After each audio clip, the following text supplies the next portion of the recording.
From the auditions Everybody fired up, so I'm ready to attack, gonna lead the fight, gonna get a touchdown. to the elimination round, you've seen hundreds of aspiring EV babes. Only 10 survived. They stayed on. Sila ang natirang matibay. Mula Batanes hanggang Hulo, sila na ang makakasama nyo. From ordinary girls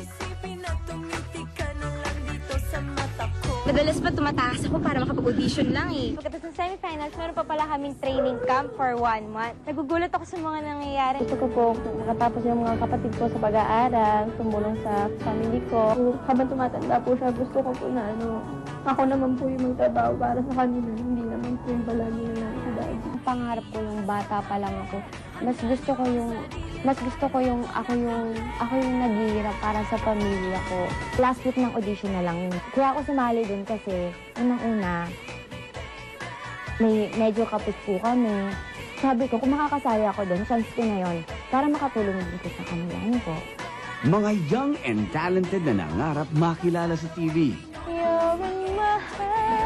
Nung una po, natatakot po akong sumali. Kasi alam ko po, akala ko, mai-eliminate na naman po. So, nakapasa po ako sa daily, weekly. Umabot pa ako ng semifinals. Tapos umabot ako ng grand final. Nagkaroon po ako ng tiwala sa sarili ko na nakaya ko yung mga training dun sa training camp. Kahit wala pa ako sa EB-Babes, mahilig na talaga ako sumali sa mga dance contest, sa mga contest sa TV. So, nung nakita ko nga na may audition sa EB-Babes, sobrang ang saya-saya ko talaga. So, yung naina ko, talagang sisigaw ako sa kanila, "Ina ko, pasok na ako, EB-Babes na ako." May napanood ako na may parang the next big thing on TV, EB-Babes. Yung talaga yung gustong-gusto ko nasa showbiz na ako, Lahat ng experience ko, nung elementary, high school, nagamit ko sa pag-join ko sa EB-Babes. Itbulaga po yung nagbigay sa akin ng opportunity na maabot yung pangarap ko.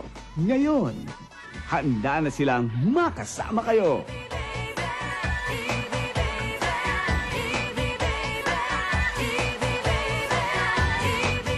Sila na ang bago niyong makakasalo sa tanghalian. The next big thing on TV, the EV-Babes.